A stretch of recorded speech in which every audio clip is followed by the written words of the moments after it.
ஏன்டா டேய் என்னடா பண்ணிட்டு இருக்க? நான் நினைச்ச மாதிரி கொஞ்சம் கொஞ்சமா நீ நைட்டு கண்டென்ட்ல வந்துட்டு இருக்கியப்பா. இப்போ நைட் 2:30 கண்டென்ட் கொடுக்குற, வரப்போற நாட்கள் எனக்கு தெரிஞ்சு 3:30 கண்டென்ட் கொடுப்பேன்னு நினைக்கிறேன். 2:30 கண்டென்ட் ஒரு மாதிரி இப்படி இருக்குன்னா 3:30 கண்டென்ட் எப்படி இருக்குன்னு யோசிச்சு பாருங்க.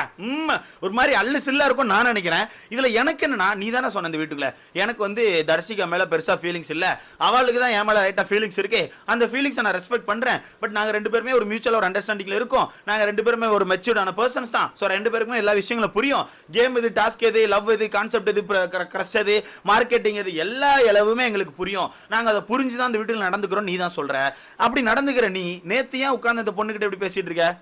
நைட் 2:30 அந்த பொண்ணுகிட்ட போய் நீ இப்படி பேசணும் என்ன அவசியம்? அது மட்டும் இல்லாம இந்த இடத்துல தர்ஷிகாட்ட ஒண்ணு கேட்கணும். அதாவது புதுமண பெண்கள் கூட, புதுமண தம்பதிகள் கூட இப்படி பண்ண மாட்டாங்க.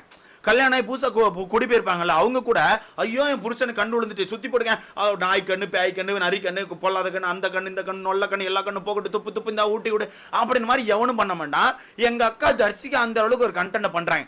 இவங்க இது எதை நினைச்சு பண்றாங்க எனக்கு தெரியல. மேபி இந்த கண்டென்ட் மக்கள் வெளியிருந்து ரசிப்பாங்க. Wow beautiful, wow wonderful content, say wonderful pair, wonderful couple இப்படின்னு பார்ப்பாங்களா? என்ன இளவ யோசிச்சு இவங்க பண்றாங்க நமக்கு தெரியல. ஆனா மக்கள் இது எப்படி பாக்குறானா, கன்றாவி என்னமா பண்ற நீ, ஐயா என்ன இவ்வளவு கீழ்த்தரமா இருக்க, விட்டா நீ என்ன இளவலாமா பண்ணுவ போலன்னு சொல்லி மக்கள் பாக்குறாங்க. ஆனா அதுவே தெரியாம அந்த பொண்ணு வீட்டுக்குள்ள வித்தியாசமான கண்டென்ட் கொடுத்துட்டு இருக்கா. இன்னொன்னு சொல்லி ஆகணும் நண்பர்களே, மறக்காம கொஞ்சம் வீடியோ லைக் பண்ணிக்கோங்கப்பா. லைக் பண்ணி பார்த்தா நம்ம வீடியோ 10 பேர் சஜஸ்ட் ஆகும். லைக் பண்ணிட்டு பாருங்க. அதான் சொல்றேன், சிம்பிளா திருப்பியும் சொல்றேன். சண்டால அவன் சும்மா இருந்தாலும் சண்டால இவ சொல்ல சும்மா இருக்க மாட்டேக்கா. மாமா மாமா மாமா மாமா மாமா மாமான்னு ஓடி போயிட்டு இருக்கா. இதுல அந்த சுத்தி கொளுத்தினதான் பெரிய ஹைலைட்டே. நேத்து அந்த சுத்தி கொளுத்தினாங்க தெரியுமா, அது மிகப்பெரிய ஹைலைட்.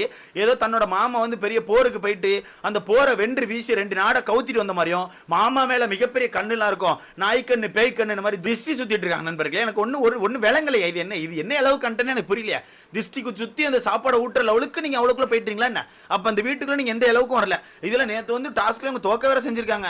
அந்த டாஸ்கோட வெளியே வந்துட்டாங்க. அதை பத்தி சின்ன அளவு கூட வருத்தம் இல்ல. இதுக்கு முன்னாடிலாம் டாஸ்க்ல தோத்தா ஒரு நாள் ஃபுல்லா உட்காந்து ஒப்பறை வைப்பாங்க.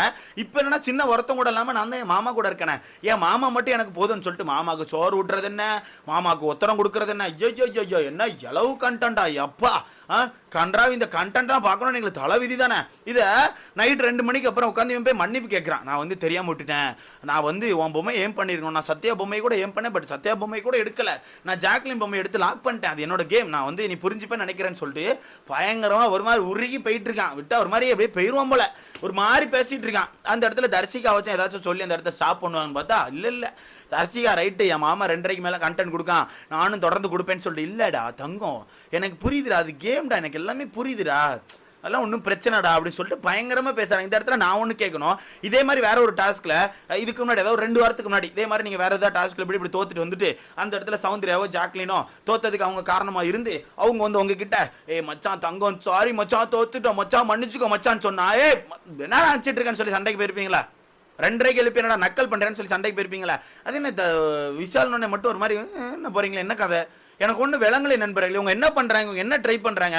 இல்ல விஜய் விஷால் நேத்து அப்படியே ஒரு பெரிய தனாவட்டு மேரா வேற பேசுறேன். என்னன்னா மச்சான் இவங்கெல்லாம் என்னை பத்தி பேச எனக்கு மார்க்கெட்டிங் மச்சான், நான் ஒரு மீடியா பர்சன் மச்சான், எனக்கு வெளியே ஓட்டு எகுரும் மச்சான் பேசுறான். எனக்கு ஒண்ணு விளங்கலை நண்பர்களே. இவன் சொல்ற மாதிரி இதை பார்த்து நீங்க தான் ஓட்டுகள் போடுறீங்களா என்ன?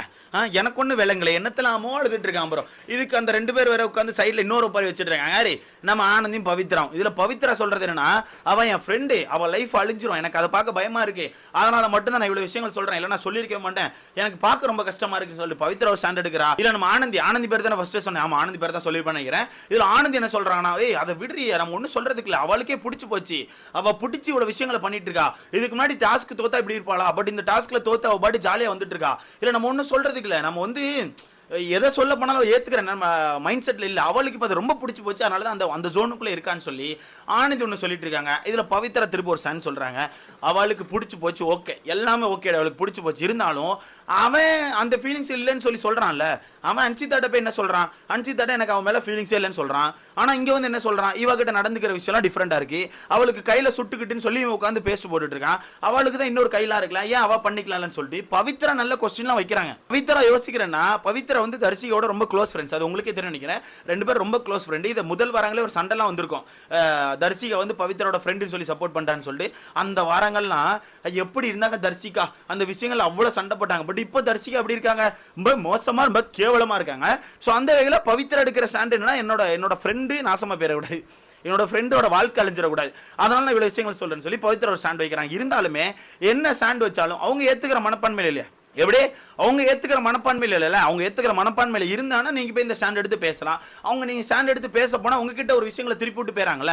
இப்போ அன்சிதா வந்து இந்த ஸ்டாண்ட் எடுத்து தான் பேசினாங்க. அன்சிதா இந்த ஸ்டாண்ட் எடுத்தா 2 நாட்களா உட்காந்து 2 பேர்ட்டையும் மாத்தி பேசியிருப்பாங்க. அப்படி பேசாம கடைசியில் அவங்க எப்படி திருப்பி விட்டாங்க, அன்சிதாக்கு வந்து விஷால் மேல ஏதோ ஃபீலிங்ஸ் இருக்கு போல, அதான் வந்து ஒரு மாதிரி பொறாமப்படுறா, பொசஸ் ஆகுறா, இது சரியில்லைன்னு சொல்லிட்டு ஒரு கண்டென்ட் திருப்பி விட்டு போயிட்டா. கடைசியில் அசிங்கப்பட்டது யார், அன்சிதா தானே. இப்போ அன்சிதா அந்த கண்டென்ட்டுக்குள்ள போறாங்களா, இல்ல நீ நாசமா போனா அழிஞ்சு போ, என்ன இளவம் பண்ணிட்டு போ, நான் அதுக்குள்ள வரமாட்டேன்னு சொல்லி தனியா போயிட்டாங்களா. இதுதான் வேணும், இதே தான் ஆனந்திக்கு வேணும். ஆனா ஆனந்தி எடுக்கிற ஸ்டாண்டுனா இல்ல விட்டுரு மச்சான், இது நம்ம ஒன்றும் சொல்ல முடியாது, அவ சொல்ற மாதிரியோ இல்ல கேட்கிற மனப்பான்மையோ இருந்தா நம்ம இது பண்ணலாம். ஆனா அவ அந்த மைண்ட் செட் இல்ல, அவளுக்கு ரொம்ப பிடிச்சு போய் இந்த விஷயங்களை பண்ணிட்டு இருக்கா. மேபி இந்த விஷயங்கள் உண்மையா கூட இருக்கலாம், 2 பேருக்குள்ள உண்மையான ஃபீலிங்ஸ் இருக்கலாம், 2 பேருக்கான பேர் வெளியே மக்கள் பாராட்டலாம், மக்கள் ரொம்ப ரசிச்சு பார்க்கலாம். மேபி அதை பார்த்து இவங்க வெளியே போயிட்டு இந்த 2 பேருக்கும் ஃபீலிங்ஸ் அதிகமாகி 2 பேர் கல்யாணம் கூட பண்ணலாம், என்ன வேணா நடக்கலாம்ல. ஸோ அவளோட லைஃப்பை நம்ம இப்படி அழிக்க வேணாம்னு நினைக்கிறேன். இப்போ பவித்ரா சொன்னது எப்படின்னா, இந்த ஒரு கண்டென்ட் பண்ணி வெளியே நேம் டேமேஜ் ஆகி இல்ல இவன் வந்து வேணும் ஒரு ஃபீலிங்ஸை கொடுத்து வெளியே போய் ஏமாத்திட்டு போயிட்டானா, இல்ல கஷ்டப்பட போறது என்னமோ தர்ஷிகா. அது மட்டும் இல்லாமல் பவித்ரா அந்த இடத்துல ஒரு இக்கோ வைக்கிறாங்க, வெளியே இருக்க நிலைமையே வேற, உனக்கு புரியாது, வெளியே இருக்க ஒரு கண்டென்ட் வேற அப்படின்னு சொல்றாங்க. மேபி தர்ஷிகாக்கு வெளியே பாய் ஃப்ரெண்ட் கூட இருக்கலாம். லாஸ்ட் சீசன் நம்ம ஐஷு இருக்காங்கல்ல, ஒன்று சொன்னாங்கல்ல, எனக்கு வெளியே ஒருத்தர் இருக்காரு, இருந்தாலும் நான் இங்கே வந்து ஒருத்தர் கூட பழகுறேன்னா அவர் புரிஞ்சுப்பாருன்னு சொன்னாங்கல்ல. அதே மாதிரி இவங்களும் ஏதோ ட்ரை பண்றாங்க போல, வெளியே இருக்க அவர் புரிஞ்சுப்பாருன்னு சொல்லி ட்ரை பண்றாங்களோ என்ன எவ்வளவு தெரியல. ஆனால் யாரும் புரிஞ்சிக்க மாட்டாங்க, யாருமே புரிஞ்சிக்க மாட்டாங்க. எப்படி புரிஞ்சுப்பாங்க? இப்போ நமக்குன்னு இருக்க ஒரு பொருளை இன்னொருத்தங்க வச்சு ஈஸியாக விளையாண்டுட்டு இருக்கான், என்ன வேணா பண்றான், பிச்சு போடுறான்னா நமக்கு இங்க இருந்து பார்க்கும்போது கஷ்டமா இருக்கும்ல. அப்படி எப்படி விடுவாங்க? அப்போ இதுல இவங்க யோசிக்கிறதே தப்பு. இந்த இடத்துல பவித்ரா யோசிக்கிறது கரெக்ட். பவித்ரா யோசிக்கிறேன்னா அது தப்பா போயிடும். வெளியே ஒரு லைஃப் இருக்கு, வெளியே ஒரு வித்தியாசமான ஒரு கண்டென்ட் இருக்கு, உனக்கு புரியாது மச்சான்னு சொல்லிட்டு சொல்ல ஆனந்தி சொல்றது என்னன்னா, வேணாம் மச்சான் விடு, வெளியே போய் ஒருவேளை அவங்க கல்யாணம் பண்ணி நல்லா கூட இருக்கலாம், வெளியே போய் அவங்க லவ் கூட பண்ணலாம், அந்த லைஃப்பை நம்ம அழிச்சிட வேணாம், ஸோ என்ன வேணா பண்ணிட்டு போட்டுன்னு சொல்லி விடுன்னு சொல்லிட்டு பயங்கரமா பேசிட்டு இருக்காங்க. மொத்தத்தில் இந்த கண்டென்ட் ஒரு மாதிரி நாசமா போயிட்டு இருக்கு, நாராசமா போயிட்டு இருக்குங்கிறதா உண்மை. ஓகேவா? இது விஜய்ஷாலுக்கும் தெரியும், தர்ஷிகாவுக்கும் தெரியும். ஆனா இவங்க 2 பேரும் என்ன நினைக்கிறாங்கன்னா, இந்த கண்டென்ட்டுக்கு மக்கள் மத்தியில் கைத்தட்டல் வரும், மக்கள் இதை வச்சு கொண்டாடுவாங்க, மக்கள் இதை பயங்கரமா பாராட்டுவாங்க, இதை வச்சு மக்கள் என்ன கண்டிப்பா காப்பாத்துவாங்க, இதை வச்சு வீட்டுக்குள்ள இருக்க சில பேர் வந்து என்ன நாமினேட் பண்ணாம விடுறாங்கன்னு சொல்லிட்டு பயங்கரமா ஒரு பிளானை போட்டு பண்ணிட்டு இருக்காங்க. எடுத்துக்காட்டு நம்ம மாமா அருண் இருக்காரு, நல்லா கவனிச்சுனா தெரியும்.